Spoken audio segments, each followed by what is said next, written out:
Guys, this reminded me of something here. This guy here, he leaves comments on my page every now and then. He doesn't really look for subs. He just likes to leave a comment, be left alone. But apparently he had a problem with an MFJ wire that was getting broke, wire antenna. And I had this one, and I had the same problem. And he left a question for this guy, Dave. Dave is pretty good. He's a nice guy. He's a ham operator. He does a lot of reviews, does a lot of talking, does some educating. I actually bought an antenna from a company that I don't care for because he said it was a pretty good antenna, and apparently he did as well. But meanwhile, it's ironic that it was the same antenna, as well as that we both got the idea from the same guy. And we both had the same problem. Well, the antenna is a MFJ 1982 HP. It's a end-fed long wire, and the problem being is it broke.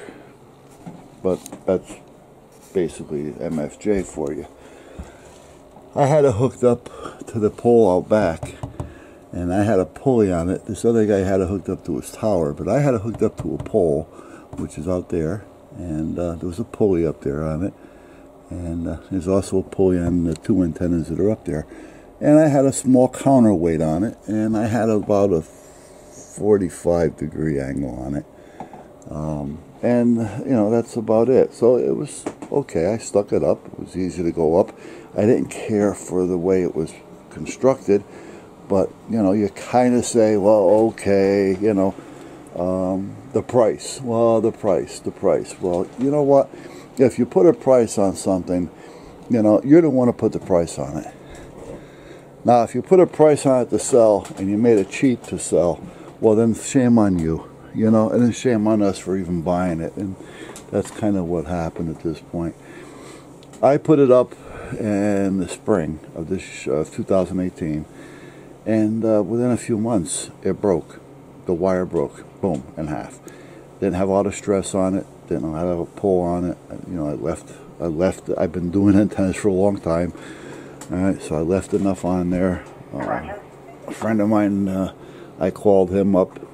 He's an engineer, by the way, and I said, you know, I don't want to put a lot of strength or weight on this thing. It's a wire. What do you think? And so he came up with something. I still had a little droop in it, but yet I had the pulley with the weight, so if anything moved, it wasn't going to pull on the wire, you know, and it would keep the droop to a minimum. Well, the antenna can't support itself. The wire just can't support itself, and it broke.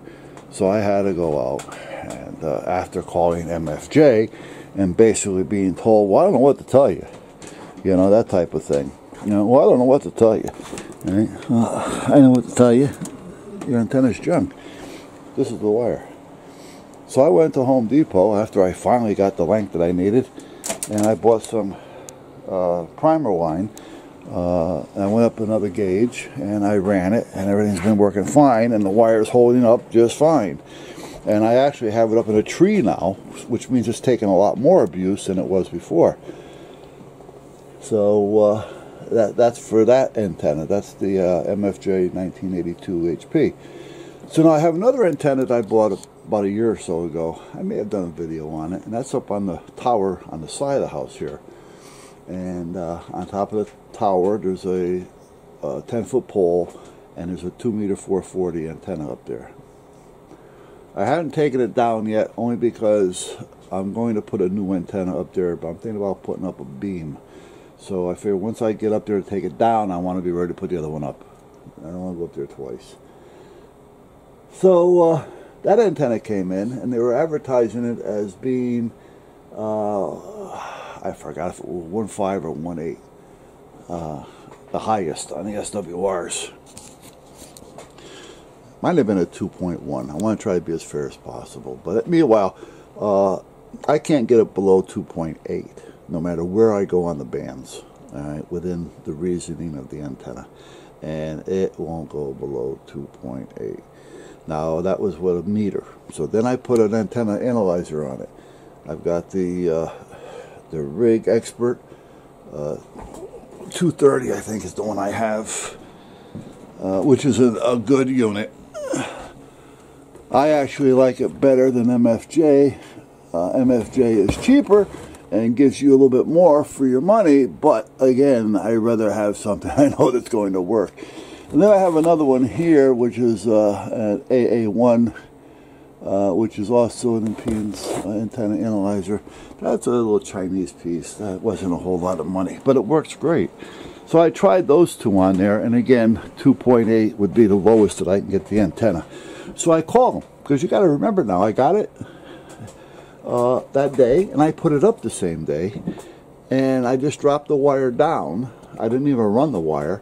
Dropped the wire down and brought it in here, and I'm using good wire. I'm using the 400, and it didn't work. So I'm saying, okay. So I call them, and their answer was, well, I don't know what to tell you, but if you want to send it back, we'll take a look at it for you. Now, it wasn't, well, send it back and we'll get you another one. Send it back, we'll take a look at it for you. All right, it wasn't, well, let me send you a pickup and you can send it back and we'll take care of it for you. You know, well, send it back and we'll look at it for you. So it's going to cost me $15 to send it back. Well, the antenna was $35. So, okay, you know, is it really worth it? I got to spend $15 to send back an antenna for them to take a look at it for me. Right? You know, come on. You know, it's not doing what you said it's supposed to do. You know? But anyway, that didn't work. So it's still up there. You know, and that's all there is to it. It's not in use by no means. And then I needed an antenna tuner because I have the Yaesu 1200 here. I was, again, I've said this before, I've been in and out of ham for many, many years. I just kept my ticket, and 80, to be honest with you, I don't remember if it was 81 or 82. But meanwhile, I said, you know what, I'm going to get back into it. So my wife bought me the 1200 for my birthday, and I put up yeah, I forgot what I put up. I got a vertical on the roof here. But meanwhile, that works fine. Has 2 antennas, so I can put a beam up if I want, and so on. And then I bought the ICOM 718 because I have another use for that, so I bought that. And I have that hooked up to its tuner and wires. But meanwhile, to make a long story short, I diversed here, I'm sorry. I decided I want to put an antenna tuner in because I need a tuner because I do a lot of my own antennas. And with the tuner, it allows me to hook up my long wires, my balance wires, my ladder line, whatever, and I can flip back and forth and do what I got to do. This does antenna 1 and 2, but it works within a certain amount of, you know, so-called SWR. But it's always nice to have the tuner. So I bought another tuner, manual tuners that I can use. Well, I did some research on it, and all the specs were great. So I said, well, this is what I want. Now, I'm happy with the way it works. However, it's an MFJ. So when I open up the box, the first thing I notice is the faceplate. That's just like a piece of plastic on there. It's stiff. It's not a real, like a piece of vinyl. If it is, it's a heavier vinyl, but it's stiff. And I noticed that it had a buckle all the way across the top. It was like, you know, buckling out away from the plate. Well, that's not going to last for long because eventually that's just going to start to crack or come off completely. So I said, well, what the hell's wrong with that? So let me take the top off it, the cover off it, so I can see. Well, I take the cover off, and I find that they didn't give themselves enough of the cover, the plastic part, to fold over the lip. So when you put the cover back on, it's actually holding it down. Nor did they cut it short enough so that the cover won't interfere with it. They put it right where the cover interferes with it. So basically what's happening is, if you got the cover here and you put this down on it, it does this. And that's what happens. If it was longer, you can just bend it over, or if it was shorter, the cover wouldn't push down on it. So, I mean, this is a simple solution here. If you don't want to waste money, If that's the case, well, then just make sure when you cut it short enough, you know. But again, you know, it's MFJ. So I had to trim a little bit off, which was easy. You can't even tell I did it. Just enough so that when I put the cover back on, it doesn't push down on this and bow it out. So that was that. So that was done. Then I decided, okay, let me hook it up. So I go to plug it in. Well, the male is longer than what the female can accept. Okay?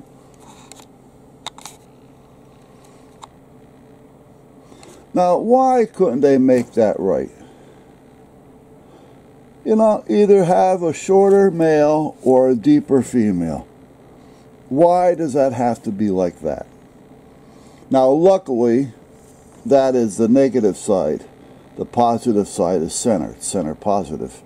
But at that point, that's just shabby work. That tells me they don't give two shits about their workmanship. Because it's shabby. It shouldn't be. Right? So I have another one coming, so I'm going to replace it myself. But the thing is, every time you buy something from MFJ, in my case anyway, it seems like you have to work on it. You have to fix it yourself. You know, and it's not that I'm being picky, but if I'm buying something, I expect it to be right. They didn't advertise this as a dent, you know, scratch and dent. They didn't advertise it as, you know, a defect or anything, or the plug, or, you know, they advertised it as a new piece. I would expect everything to fit properly.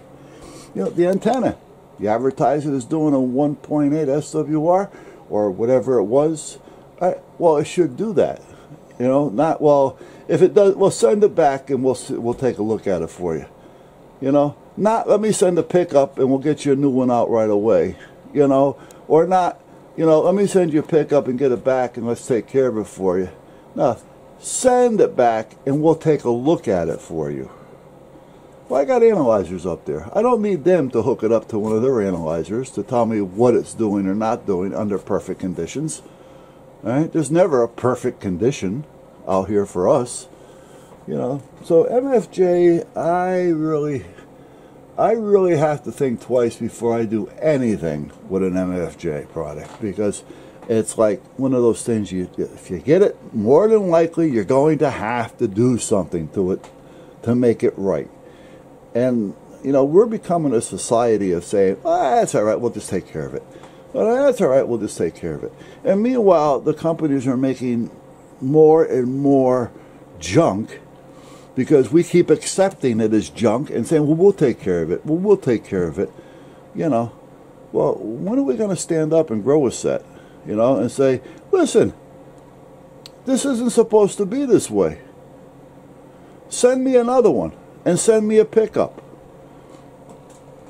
You know, I mean, it's getting to a point to where, you know, the United States is becoming a bunch of pussies, and you know, we just accept it, you know. Well, we got to stop just accepting it. You know? And now all you iPhone lovers, they're going to be made in India now. Oh, yeah. Okay. India. Now, I have friends that are here that have family in India, and they lived in India. And they are now here, and they have a family they started here and things. And they're friends. Got nothing against them. But the companies in India, I do not trust them. They can shut off our networking system nationwide in a heartbeat if they wanted to. They are a bigger threat than anybody else because we are so reliant on network that that's it. So, and I've had a couple of cases already with India and a couple other places, one of them being Netgear, and that's a long story. I did a video on it once before, and I may or may not bring it up again, I don't know, but so much for that. But when it comes to MFJ, yeah, it's a buyer beware. Now this thing works. I gotta say, it does work, and it works well. I like the way it works. But cosmetically wise, again, there's always something with MFJ that's not right. Always. And I'm not picky. I just want it right. That's all. You know. You got to buy something that's scratched and dent, and they advertise it as scratch and dent. Well, you expect a scratch and dent. You know, if you buy something as is, well, then you know what you're buying is as is. But when there's something being advertised and sold as new, you expect it to look and work like new. That's just me, guys. All right.